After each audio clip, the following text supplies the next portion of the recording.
పశ్చిమ బెంగాల్లోని కాలింపాంగ్ సమీపంలో తీస్తా నది ఒడ్డున ఒక అరుదైన భారీ తెల్లటి కొండ చిలువ కనువిందు చేసింది.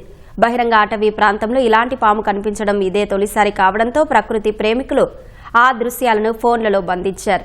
ఈ కొండ చిలువ ఆల్బినో ఇండియన్ రాక్ పైథాన్ అని స్నేక్ ఎక్స్పర్ట్ శ్యామాప్రసాద్ పాండే తెలిపారు. ఆల్బినిజం అనే అరుదైన జన్యు లోపం వల్లే ఈ కొండ చిలువ సాధారణ మచ్చలు లేకుండా పూర్తిగా తెలుపు రంగులో ఉందని వివరించారు. ఈ తెలుపు రంగు కారణంగా ఇది పరిసరాల్లో సులభంగా కలిసిపోలేదని, దీనివల్ల క్రూర జంతువులు వేటగాళ్లకు ఇది సులభంగా చిక్కిపోయే ప్రమాదముందని పేర్కొన్నారు. ఈ అరుదైన పాముకు ఎలాంటి హాని జరగకుండా దాని భద్రతను పర్యవేక్షించాలని వన్యప్రాణి సంరక్షణలో అటవీశాఖ అధికారులను కోరుతున్నారు.